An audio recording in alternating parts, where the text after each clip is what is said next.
What up, YouTube? I'm back at y'all with part two. Before I get into this video, for all the new viewers, if you haven't already, please subscribe to the channel. I appreciate that, and hit that thumbs up for me. Highly appreciate it. Okay, so now let's get right into it. Her name was Sarah Perez. Sarah Perez was a Mexican woman, single parent with two kids from San Diego. She had been working at the prison maybe for maybe about a year or so before this happened. And she, like I said, she was at first in this office where there were a bunch of women in there. And they had a bunch of desks in there, like cubicles without the cubicle walls. It was more so desks side by side. And all they did in that location was medical records and stuff like that, filing, billing, coding, all that stuff. So now she ended up working for my supervisor, which was the compliance coordinator. Now, when she became her secretary, they moved her from that office into this double wide trailer that sat in the front of CTC. It was like a double wide that had maybe like 8 offices in there and a big conference room and a restroom. So being that that's what my supervisor, her office was in there, and I was lead porter, I go in there and I vacuum too. That was one of my routes. So I go clean the restroom, I clean the shredder, trash cans, vacuum, all the porter stuff that need to be done in there. So now Sarah's my supervisor's secretary, so she's in that office a lot. And a lot of times she's in there by herself because my supervisor, like I said, was the compliance coordinator. So she was in charge of serious stuff as far as deaths and stuff in medical. People that's trying to get compassionate relief for, like, people that had Lou Gehrig's disease, cancer, AIDS, and stuff like that that were dying. So they have to come and deal with her. So she was a busy woman. She was on the go a lot. Now, she didn't have time to deal with the porters. So she hired this guy. I'm going to call him Rick. This Mexican guy. He came in from Caltrans. He became the maintenance guy. He was the guy who had the keys to all the tools and all that, because she couldn't do that. Some stuff we needed to do. We needed drills. We needed saws. We did have to do a lot of stuff that this is an older white lady. She wasn't able to do that. So she hired this guy, Rick. So now look, this is part of the team right here. Her secretary, which is Sarah now, and Rick. And now they got about 10 porters that's working for them. This is her crew. Now Sarah's her secretary. She's in the office a lot. My supervisor, she's on the go. She's not there. So Sarah's in his office by herself a lot. So this is where things really heated up at, because I'm able to go to that office to empty the trash and vacuum and all this, and she's in there. She's supervising me. So while she's supervising me, we're building, and it continued to build to the point where that's where I got my first kiss at. And it took a minute, but I talked to her. I don't know. I ain't gonna say talked her into it because she wanted it too. It was just more so just being around each other. It's like so much, and then we was writing each other too. So that penmanship, that courtship that you do when you're writing a lot of letters. Things build over a period of time, and they did. So I got my first kiss, and then after that first kiss, we didn't kiss again for maybe about a week. And then we did it again, and it's like after that, every chance we got, we was always kissing. We'd be in that office, and there'd be people in the other office down the hall, and they all knew me as coming in there. I come in there with plastic bags and push my cart up in there, so I'm in cleaning the restroom. And I'm in all the offices. I got to go in all the offices, and they be in there when I'm in there. They got to stay in the office when I'm in there, so she had to be in there also. So I'm in her office a lot. So now we started like doing some serious, what you call making out. We was in there just like really just steaming it up, just kissing and fondling each other a lot. We started doing that so much, and she was like, that's all she was gonna do. She wasn't willing to go any further than that. That's what she said. But as things continue to go like that, one day we were in the back. Now in the back of CTC, there were 4 containers, like kind of be on a cargo ship that they put on the trucks. So it was 4 of them, and they was facing each other, like 1, 2, 3, 4, kind of the same way the prison yards are facing each other like that. So it's 4 of those right there, and then alongside the back of CTC, there's this brick building. Now this brick building, they used the brick building for linen and laundry. They had all the laundry for the people who were staying in the hospital. So and bedding, all that kind of stuff, mattresses and stuff like that. All that stuff was in the brick building. Now in these containers down here, they had all the other medical supplies. I mean, I'm talking about the big red, the Sharps container that they break the needles off. They had them containers back there. They had gurneys, wheelchairs, crutches, all kind of knee braces, everything you could think of that's medically needed. CPAP machines. They had all this stuff back here, and tons of boxes of different size latex gloves, all different kind. So they wanted us to organize this and inventory this. So that took us maybe like about a month or so. So now we up in his office a lot because that's what she got to be at. I got to clean every day, so things heated up there. So now my supervisor, she tells us, I need you to take the porters.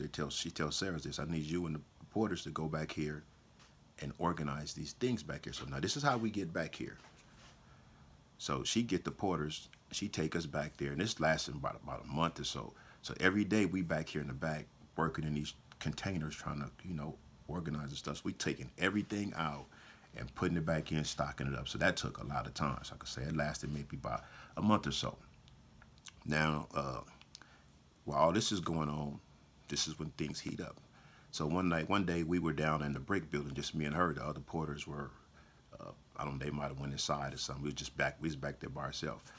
And if you saw the picture that I posted, where it said yard 4 at, there's a gate right there, right by that gate where the yard is at. That's where the brick building was at. So we'd be back. We go in there and we organizing stuff in there too. So one day, we just got the kissing and things like that. Just it got so hot, and we just went there. She did it. She gave it up. I mean, so we got it in, and then as soon as we finished, this guy, he was like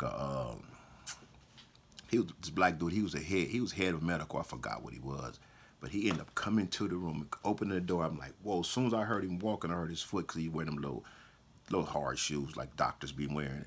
He was that dude with the nice little tight slacks and the nice little button-down shirt tucked in and the dress shoes with hair hair combed back, kind of wavy ass shit. He was that guy. So I hear him coming. I hear the foot. Tick, tick, tick. I said, oh shit. So I jump up. And this room it was in, we had a whole bunch of boxes and stuff stacked up. Just picture your garage, some people's garage that got stuff all over the place. And you just start jumping on boxes. So as soon as I seen this dude coming through the shadow, I like, oh shit! I jumped up and hopped up here like a damn cat.